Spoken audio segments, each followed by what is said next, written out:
ओम सभी को सादर नमस्ते। एक बात कही जाती है कि जब नाश मनुज पर छाता है पहले विवेक मर जाता है। इसको दूसरे शब्दों में कहें तो जाको प्रभु दारुण दुख देहि ताकि मति पहले ही हर लेहि। तो जब व्यक्ति का विनाश काल निकट आ जाता है ना, तो उस समय उसको विवेक नहीं रहता है, तो अविवेकी होकर के वो मूर्खता की बातें करने लगता है। तो एक व्यक्ति फेसबुक पर लिख रहे थे, मैंने अभी 2 दिन पहले देखा था, तो कह रहे थे ईश्वर बड़ा विचित्र आदमी है दुनिया का।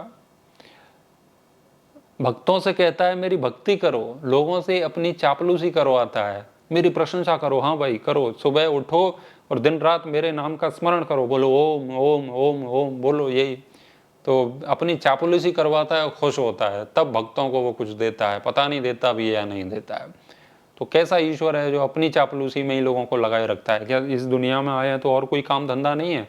तुमने ही भेजा या कह रहा है मेरे को ही याद करो, तो अपने को याद करवाना तो वही रखते। ऐसी ऐसी कुछ बातें फेसबुक पर मैंने पढ़ी, और ये बातें बहुत सारे लोग करते हैं, तभी उन्होंने भी की। तो ये एकदम मूर्खता की बातें हैं। इसमें 2 बातें हो सकती हैं। एक बात हो सकती थी कि जिज्ञासा से किसी को प्रश्न पूछ सकते थे कि ऐसा क्यों होता है, लेकिन मजाक उड़ाते हुए ये सारी बातें कही जाती हैं। तो हम जो भक्ति करते हैं या शास्त्रों में जिस भक्ति का वर्णन है उसको महाशय जो ऐसे मूर्ख लोग हैं वे चापलूसी कहते हैं। तो वास्तव में जो हम स्तुति कर रहे हैं, तो जो स्तुति को वो चापलूसी कह रहे हैं, वास्तव में स्तुति करने से क्या होता है?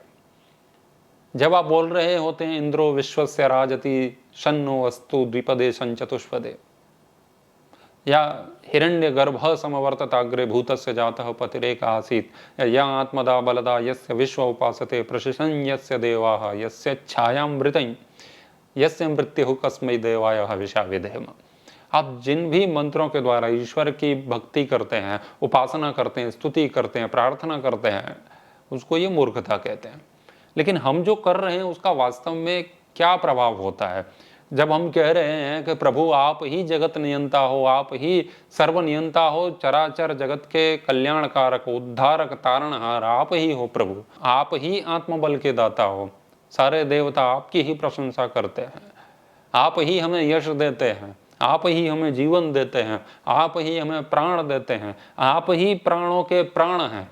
ये सब जो बातें कही जा रही हैं, आप ही सम्राट हो इस जगत के, ब्रह्मांड के नायक हो, ये सारी बातें जो कही जा रही हैं, इससे क्या ईश्वर को अंतर पड़ता है?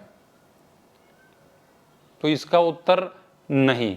उसको स्वयं के लिए उस बात से कोई अंतर नहीं पड़ता है, क्योंकि ईश्वर को आपकी प्रशंसा बिल्कुल नहीं चाहिए। क्योंकि जो भूखे होते हैं ना कि यहां से प्रेम मिले, वहां से प्रेम मिले, जो अहंकार जिसके अंदर होता है, वे चापलूसी चाहते हैं। परमात्मा को आपकी स्तुति से व्यक्तिगत कोई भी लाभ नहीं है, और आप उसे गाली भी देते हैं तो उससे परमात्मा का कोई भी हानि नहीं है, उसकी कोई हानि नहीं है। तो आप चाहे उसे गाली दो, चाहे उसकी प्रशंसा करो, स्तुति करो, ईश्वर को कोई अंतर नहीं पड़ने वाला है। वो तुम्हारी किसी भी चापलूसी या भक्ति के भूखे नहीं है, वे भक्ति के भी भूखे नहीं हैं कि देखो देखो मेरा इतना जो बड़ा जगत है, इसमें इतनी जीवात्मा है, वो मेरे नाम का स्मरण कर रहे हैं, वाह मैं तो डॉन हूं। ये सारी भावना ईश्वर के अंदर नहीं है। यदि आप स्तुति करते हैं तो उससे आपका भला होगा। जब आप बोल रहे हैं कि प्रभु आप ही सर्वनियंता हैं, तो इसका अर्थ यही है कि आप जो बोल रहे हैं ना, वो आप ही सुनो और आप इसे समझो, आप इस बात को स्वीकार करो कि वो जग के नियंता हैं। आप इस बात को मान रहे हैं? जो आप कह रहे हैं कि प्रभु आप प्राणों के प्राण हैं, तो ये बात आपको जाननी है, आपको समझनी है। जो आप बोल रहे हैं वो आपको ही मानना है। आपके कहने से परमात्मा कोई बहुत ऊपर नहीं पहुंच जाएगा कि आप उसके सर पे ताज रख देंगे, मुकुट रख देंगे और छीन करके उसे नाली में बिठा देंगे। ऐसा ईश्वर को कोई अंदर नहीं पड़ने वाला तुम्हारी बातों से। तो जब आप कह रहे प्रभु आप सम्राट हो, तो आपके कहने से परमात्मा सम्राट है। आपके कहने से न तो वो सम्राट है, ना किसी का नौकर है। वो तो जो है वो है, आपके कहने से उसमें कोई परिवर्तन नहीं होने वाला है। परंतु जब आप कह रहे हैं कि प्रभु आप सम्राट हो, तो इसका अर्थ है कि आप उससे स्वीकार कर रहे हैं। और जब आप स्वीकार करेंगे कि वही सम्राट है, वही सर्वनियंता है, वही कर्म फल प्रदाता है। तो जब आप ऐसा करते हैं तो आप गलत नहीं करते हैं, आपके कर्म में परिवर्तन आ जाता है। जब हम देखेंगे कि सारे ब्रह्मांड को वही चला रहा है, तो ऐसी स्थिति में फिर हमारे अंदर का जो ईगो है वो कम होता है। जीवन में सुख और शांति सबको चाहिए, नास्तिकों को भी और आस्तिकों को भी। आस्तिक इसीलिए आस्तिक हुआ है ताकि उसे सुख मिले, शांति मिले।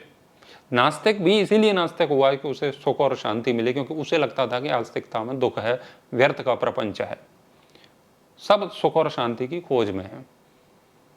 परंतु सुख और शांति जब मिलेगी जब आप सत्य का प्रत्यक्ष कर लेंगे। आप जितना जितना सत्य समझते जाएंगे, चाहे वो हमारे जीवन का हो, चाहे प्रकृति का हो, चाहे वो परमात्मा के विषय में हो, किसी भी उत्पाद के विषय में हो, आप उसके विषय में जितना जितना सत्य जानते जाते हैं उतना उतना आप शांत होते जाते हैं। जीवन को जितना समझते जाओ, जीवन की जितनी सत्यता हमें समझ में आती जाती है, उतना उतना हम शांत होते जाते हैं। तो सत्य को जानना ही शांति का मार्ग है। तो ब्रह्म सत्य है, उसको सत्य के रूप में ही देखना है। परमात्मा हमें कर्मों का फल देता है, यह सत्य है, और उस सत्य को उसी रूप में देखना है। और जब आप ऐसा देखने लगते हैं तो गलत नहीं करते हैं, गलत नहीं करते हैं तो पाप से बचते हैं। तो आपका जो समर्पण उसके प्रति बढ़ता है, आप उसे अपने से बड़ा मानते हैं। जब आप बड़े को बड़ा मानने लगते हैं ना, तो आपके जीवन का उद्धार होना शुरू होने लगता है। फिर वो परमात्मा तो छोड़ ही दीजिए, ऊपर की बात है, जब आप अपने माता पिता को ही मार्गदर्शक मानने लगते हैं, आप अपने आचार्य को, गुरु को मानने लगते हैं, आपके जो सीनियर हैं उनको आप मानने लगते हैं कि ये हमसे अधिक जानते हैं, इनका अनुभव बहुत बड़ा है। तो जब आप उनके प्रति श्रद्धा से भर जाते हैं, समर्पण कर देते हैं, झुकने लगते हैं, तो उसमें आपका भला होता है। आप उन्हें बड़ा मानने लगते हैं। सबसे बड़ी बात है कि आप किसी को बड़ा मानते हैं, क्योंकि हम सबको छोटा ही मानते हैं, इसीलिए समस्या होती है। तो ईश्वर सबसे बड़ा है, विभू है, व्यापक है, सर्वव्यापक है। तो जब हम ऐसा मानते हैं तो जीवन में शांति आने लगती है, ईगो कम होने लगता है। जब आप मानोगे कि परमात्मा ही नियंत्रित कर रहे हैं सारे जगत को, तो तुम्हारी औकात तुम्हें पता चल जाएगी। तो फिर जो फालतू का ईगो है ना, वो नहीं रहेगा। और जीवन में दुखों से मुक्ति तभी होगी जब वो हमारा जो अहंकार है, चाहे वो भावनात्मक हो चाहे तत्वात्मक हो, तो जब आपका भावनात्मक अहंकार कम होगा तभी तत्वात्मक अहंकार से मुक्ति होगी। तो सत्य को सत्य के रूप में देखना है। ब्रह्म सत्य है, इसमें कोई भी संशय नहीं है। तो आप उसे ऐसे ही मानने लगते हैं तो उद्धार हो जाएगा, नहीं तो बस ऐसे ही दुखी रहो और बस मजाक मखौल उड़ाते रहो परमात्मा का। उससे परमात्मा को कोई अंतर नहीं पड़ता। हम जो कहते हैं ना भगवान तो भाव के भूखे हैं, वो कोई भूखे भूखे नहीं है। भगवान तृप्त हैं, रसे न तृप्तो न कुतश्चन होना, वेद में कहा है। तो परमात्मा रस से तृप्त है, परिपूर्ण है, न कुतश्चन होना, वो कहीं से भी ऊन नहीं है, न्यून नहीं है, कोई कमी नहीं है परमात्मा में। तुम्हारे जैसे टुच्चे जो लोग हैं, दो कौड़ी के लोग हैं, उनका भाव परमात्मा को चाहिए। कहाँ पी करके बैठे हैं, पता नहीं क्या है। लोग ऐसे कहते भगवान तो भाव के भूखे, वे किसी के भूखे नहीं, उनको तुम्हारा कुछ भी नहीं चाहिए। और तुम्हारे पास है ही क्या, तुम्हारी औकात क्या है जो परमात्मा को दे सको। आप स्तुति करते हैं तो उसके बदले में आपके ही अंदर परिवर्तन आता है। आपका कुछ नहीं चाहिए। भाई जो नाली का कीड़ा है वो किसी की यदि प्रशंसा भी करता है कि राष्ट्रपति बहुत ऊंची चीज है, तो राष्ट्रपति को क्या फर्क पड़ता है कि नाली का कीड़ा उसके बारे में क्या कह रहा है? कोई अंतर नहीं पड़ता ना। तो आप यहाँ भी संसार में भी तो झुकते हैं ना। माता पिता जब अपने बच्चे से चरण स्पर्श कराते हैं, तो जब बच्चे चरण स्पर्श करते हैं तो क्या उस समय उनके चरणों में बल आ जाता है, शक्ति आ जाती है, या उनको बहुत कुछ मिल जाता है? माता पिता को क्या मिलता है जब उनके बच्चे उन्हें चरण स्पर्श करते हैं? उनका माता पिता को उससे कुछ भी नहीं मिलने वाला है, वो उनके चरण स्पर्श करे या न करे, परंतु जो चरण स्पर्श कर रहा है उसको उसका फल अवश्य मिलता है, क्योंकि वो झुक रहा है, झुकना सीख रहा है।